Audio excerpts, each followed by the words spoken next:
मेरे सर को रुतबा तेरे संविधान से मिला है, ये मान सम्मान भी मुझे तेरे संविधान से मिला है। औरों को जो मिला होगा मुकद्दर से मिला होगा, औरों को जो मिला होगा मुकद्दर से मिला होगा, मुझे तो मुकद्दर भी तेरे संविधान से मिला है, तेरे संविधान से मिला है। आज अगर बाबा साहब इतना बड़ा संविधान हम लोग को नहीं दिए होते तो आज जो हम महिलाएं यहाँ पे इतने आन बान शान से यहाँ पे इकट्ठी थे, हम लोग इतने अच्छे अच्छे कपड़े पहन के। पहले तो हम स्टार्टिंग में आई तो पहले एक को महिला दिखत ना रही है, हम तो सोचने लगा था ये सिंगेरा के धरती पे कोनो महिला ना बाड़ी का। लेकिन धीरे धीरे देखली बड़ी कुछ बहन लोग हमारे कुछ माता लोग अली तो हमके बड़ा सुकून मिलल बा। और साथ में हमारे मुहम्मदाबाद से चल के हमारे माता बहन अली तो हमके बहुत अच्छा लागल। कहीं से जब हमने के कार्यक्रम करे जाए ना तो अगर महिला ना दिखे नहीं तो अच्छा ना लगेला देख के। कहीं से कि हम लोग एक महिला को ही, एक महिला होके महिला को ही बताने का काम करते हैं अपने महापुरुष के विचारों को, क्योंकि ज्यादातर जो हमारी महिलाएं होती है भैया वही अंधविश्वास पकड़ने में फंसी होती हैं। अच्छा रो लोग बताइए ना के या शिवरात्रि भूखल बा, शिवरात्रि बा ना के भूखल बा, झूठ क्यों ना बोले कि सच सच बताओ के बा नहीं के भूखल बन जरूर लोग का हो बहन, हाउ बहन एगो देखा टीका उका लगा के आइल बनी रउए के कहतनी भूखल बनी का रउआ ना भूखल बनी ना भूखल सही बताओ थी जे सच बोली ना शत्रुधन भैया इनाम रख ले बड़े उनका के देवे खातिर, ठीक बा झूठ ना बोले के क्यों ना भूखल तब कहा इतना देरी भैया रउआ लोग क्या हो में। हम तो 2-3 घंटा से यहाँ के गाड़ी में बैठ के जुवत रही, केहू का पते ना रहा भैया। हम सोच पानी कि लगा था अभी पूजा अरे शंकर जी का बिया हुआ करवा लिए लोग तब्बे मनिए लोगों करवा के लोग ना ना। हाँ तो रउआ लोग नहीं कहते एक गांव के जन बाड़ी ना हमारे माता बहन जे सिंगेरा के धरती से बनी जा रउआ लोग के हम कहता नहीं। आइए हम बड़े भैया आदरणीय हमारे जितेंद्र भैया का बहुत बहुत स्वागत अभिनंदन वंदन करते हैं और उनके सम्मान में गीत गाना चाहूंगी, क्योंकि भीम आर्मी जो एक नाम है ना ये एक ब्रांड है।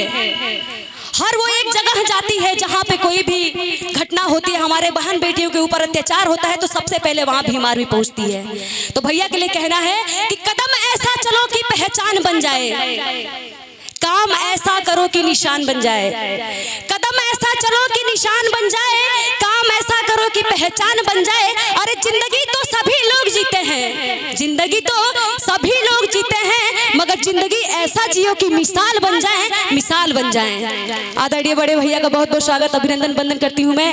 और आइए बड़े भैया चंद्रशेखर भैया जी के सम्मान में हम चाहें कि एक बार अपने सम्मान में, क्योंकि जो हमारे माता बहन यहाँ पे दिख रही है ना, कहते हैं ना कि आसमान में तारे ना हो तो ये चांद अधूरा लगता है, आसमान में तारे ना हो तो ये चांद अधूरा लगता है। और जिस प्रोग्राम में हमारी महिलाएं ना हो तो वो प्रोग्राम अधूरा लगता है, वो प्रोग्राम अधूरा लगता है। आरोवा लोग ना अपने खातिर ताली बजाई जाए, कहीं से आरोवा लोग के देख के बहुत खुशी होता हमारा के। तो आइए बड़े भैया चंद्रशेखर भैया जी के सम्मान में 2 लाइन ये गीत, क्योंकि बड़े भैया हर वो एक जगह जाते हैं जहाँ कोई भी अत्याचार हो जाता है हमारे महिलाओं के ऊपर, हमारे भाइयों के ऊपर, तो सबसे पहले पहुंचने का काम करते हैं। चाहे कितनी भी कठिनाई आए रास्ते में वो कभी भी पीछे नहीं हटते हैं। तो कहना है भैया जी के लिए, सुमन भैया कहना है कि अरे जहाँ देखता भीम आर्मी के नाम बा, अरे यही से विरोधिया भइल परेशान बा।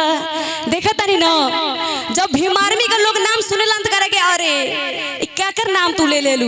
हम बहुत सारा मंच पे गइल बानी, हम हर कार्यक्रम कर ले, चाहे वो बसपा का कार्यक्रम हो चाहे भीम आर्मी का, लेकिन ज्यादातर अगर हम पहुंचे हैं तो भीम आर्मी कार्यक्रम, क्योंकि हमारे बड़े भाइयों लोग का बहुत ही मान सम्मान रहता है। और हमारे बीच में उपस्थित है हमारे सुमंत भैया, जो कि अगर 2020-21 से हम गायकी कर रहे हैं तो बहुत ज्यादा सपोर्ट मिला है भैया जी का। मऊ से लेके बलिया से लेके हमारे गाजीपुर में अगर हमको कोई जान पहचान दिया तो हमारे भैया की वजह से, क्योंकि इन्होंने मेरा बहुत सारा कार्यक्रम लगवाया। और यहाँ तक हम अगर आप लोग के बीच में कुछ बोल पा रहे हैं, लोग हमको जानते हैं, तो भैया लोग की ही देन है। तो कहना है भैया के सम्मान में कि अरे जहाँ देखता भीम आर्मी के नाम बा, कि यही से विरोधिया भइल परेशान बा, कि झूठा वादा कोइला से केहू और बेहतर ना होई,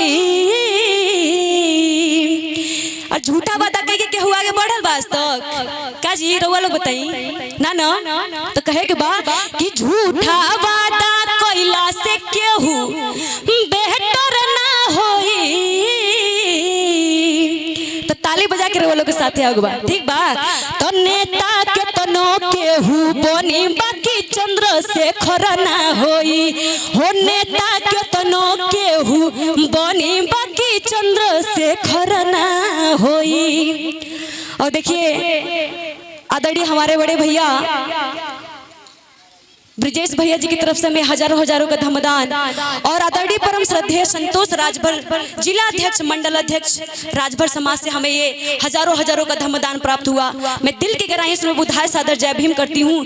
लेकिन एक बात और कि अगर हमारे समाज के लोगों के ऊपर जब कोई अत्याचार होता है तो हम लोग आवाज उठाने का काम करते हैं, तो अक्सर उनकी आवाज को दबाने का काम किया जाता है। और एक काम कौन करता है?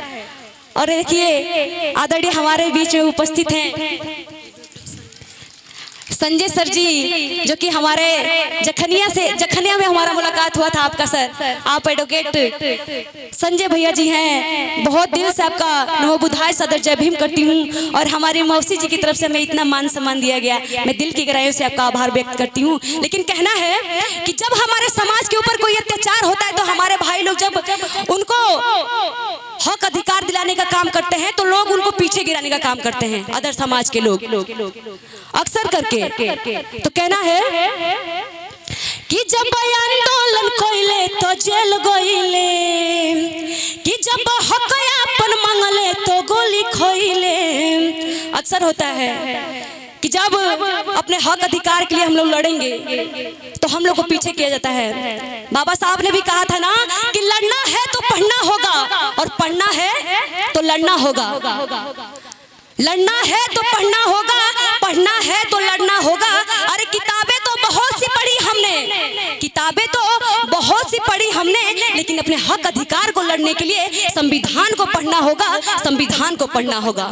क्योंकि जब तक हम लोग संविधान को पढ़ेंगे नहीं, अपने हक अधिकार को नहीं जानेंगे, तो हम लोग उसके लिए लड़ेंगे कैसे? तो सबसे पहले उसको पढ़ने की जरूरत है ना। और एक मेरा बहुत ही प्यारा सा गीत आया था, आदरणीय हमारे बीच में उपस्थित हैं जो कि बहुत ही अच्छे राइटर हमारे हस्बैंड जी मनु मधुरिया जी उपस्थित हैं। मैं तहे दिल से आपका स्वागत अभिनंदन वंदन करती हूँ। क्योंकि अक्सर होता है ना कि एक पत्नी को आगे बढ़ाने में एक पति का बहुत बड़ा हाथ होता है, और एक पति को भी आगे बढ़ाने में एक पत्नी का बहुत बड़ा हाथ होता है। अगर बाबा साहब अगर विदेश में पढ़े लिखे तो उनकी पत्नी रमाबाई जी की देन था। क्योंकि आजकल की जो पत्नियां भैया बहुत सारे डिमांड करती हैं अपने पति से, कह रहे हमरा के हाई ना खरीदला, हाउ ना खरीदला, हम फाटल साड़ी पहने तनी, हाई करत तनी, हाउ करत तनी। लेकिन वो भी हमारी माता थी जो कि बाबा साहब को पढ़ाने के लिए वो गोबर बीन बीन के उनको उसका उपला बना के उसको सुखा के उसको बेच के बाबा साहब को पैसे भेजती थी पढ़ने के लिए। वो भी एक पत्नी थी। धन्य हो हमारी रमाबाई, जिन्होंने हम लोग को बाबा साहब का इतना सपोर्ट करके हम सभी को पढ़ने लिखने का अधिकार दिलाया। और आदरणीय हमारे बीच में उपस्थित हमारे मुद्रिका भैया ने अभी बताया हमारी माता सावित्रीबाई फुले जी के बारे में। क्योंकि एक ऐसी महिला थी, जब हम महिलाओं को जागृत करने के लिए निकलती थी तो लोग उनके ऊपर कीचड़ फेंकते थे, गाली देते थे, गोबर फेंकते थे। कह देखा ना ये महिला होके जाती है, महिलन के पढ़ावे लिखावे, महिलन की जागृत करती है। पहले पता लोगों को सोच रहे कि वो महिला पढ़ लिख के क्या करी। और देखिए हमारे गाजीपुर के जिला अध्यक्ष हमारे बड़े भैया संतोष भैया जी की तरफ से हमें ये हजारों हजारों का आशीर्वाद प्राप्त हुआ। मैं दिल की गहराई से बुधाय सदर जय भीम करती हूँ। और ये देखिए क्या लिखे हैं मजीद अंसारी भैया जी। देखिए हमारे बीच में उपस्थित हमारे आदरणीय परम श्रद्धेय मजीद अंसारी जिला उपाध्यक्ष गाजीपुर भीम आर्मी। मैं आपका तहे दिल से नमो बुधाय सादर जय भीम करती हूँ। बहुत बहुत स्वागत अभिनंदन वंदन करती हूँ कि आपने इतना प्यारा सा पुरस्कार मान सम्मान हमको दिया। लेकिन वो एक महिला थी जो हम लोग को पढ़ाने के लिए निकलती थी तो उन्हें लोग गालियां देते थे, कीचड़ फेंकते थे कि देखा नहीं महिला होकर पढ़ावत दिया। लोगों का सोच आएगी कुल पढ़ लिख के क्या करिए सो, इनका तो घर में गोबर फेंके के बाद घर में इनके चूल्हे चौका करेगा बाई, कुल पढ़ लिख के क्या करिए सो। लेकिन धन्य हो हमारी माता रमाबाई और धन्य हो हमारे सावित्रीबाई फुले जी और उनके हस्बैंड जी हमारे ज्योतिबा फुले जी, जिन्होंने हम महिलाओं को पढ़ने लिखने का अवसर दिया। और आज अगर हम मंच पे यहाँ पे आप लोग के सामने कुछ बोल पा रहे हैं तो हमारे महापुरुषों की ही देन है, उनके संघर्षों का देन है कि आज हम लोग के बीच में कुछ बोल पा रहे हैं। नहीं तो एक वो समय भी था कि जिस समय हमें पढ़ने लिखने का अधिकार नहीं था, लेकिन आज हम महिलाएं यहाँ पर पुरुषों से कंधा मिलाकर बैठे हुए हैं। आज हमारे महापुरुषों का ही देन है। तो एक बहुत ही प्यारा सा गीत इन्होंने लिखा था और बहुत ही मान सम्मान भी मिला। कहना है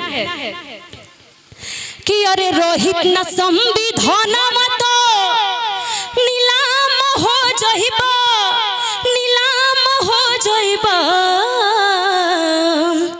ए बहुजन है हलतिया रोहित फेरो गुलाम हो जइबा। सोचिए, अगर आज भी हम लोग नहीं पढ़े लिखेंगे, अपने हक अधिकार को नहीं जानेंगे, तो फिर वही समय आएगा। बाबा साहब कहते थे ना, कहता है ना कि वाह रे बाबा साहब कमाल कर दिया, कुछ भी ना था माला माल कर दिया। वाह रे बाबा साहब कमाल कर दिया, कुछ भी ना था माला माल कर दिया। पहले गले में हाड़ी, कमर में झाड़ू थी। आज हम लोग देखिए इतना सुंदर सुंदर माला पहने हुए यहाँ पे। तो कहना है कि पहले गले में हाड़ी, कमर में झाड़ू थी, आज गले में टाई, जेब में रुमाल कर दिया। वाह रे बाबा साहब कमाल कर दिया, वाह रे बाबा साहब कमाल कर दिया। सोचिए, अगर आज भी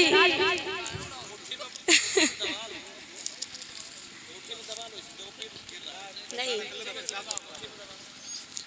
तो अगर आज भी हम लोग अपने संविधान को नहीं पढ़ेंगे, और अक्सर करके हमारा माता बहन जो हमारी ना, वे अंधविश्वास पाखंडवाद में फसल है नहीं। हम कहीं भी जाने तो हम सोचेंगे कि पहले माता बहन उपस्थित होगा, ताकि उन लोग के बीच में जाके हम दो लाइन कह पाई। कहीं से हमनी का मंच पे आ जाता, दो लाइन आप लोग कुछ सीखे खातिर, आप लोग कुछ सिखावे खातिर हमनी का आजला। कहीं से हमनी के इतना बड़ा विद्वान नहीं खिंजा, हम लोग अभी पढ़त लिखत नहीं जा। और आदरणीय हमारे मुद्रिका भैया है, चांद भैया, उन्हीं लोग को देख के हम लोग सीखते हैं, क्योंकि हमारे ये लोग गार्जियन है, इन्हीं लोग की देन से ही। तो कहना है कि अरे रोहित न संविधान तो नीलाम हो जइबा, नीलाम हो जइबा। ए बहुजन है हलतिया रोहित फेरो गुलाम हो जइबा।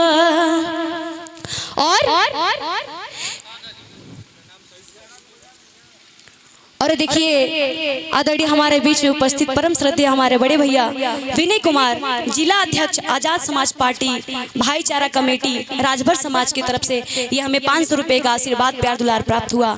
मैं दिल के गहराइयों से आपका नमो बुद्धाय सदर जय भीम करती हूँ और बहुत बहुत स्वागत अभिनंदन वंदन करती हूँ। लेकिन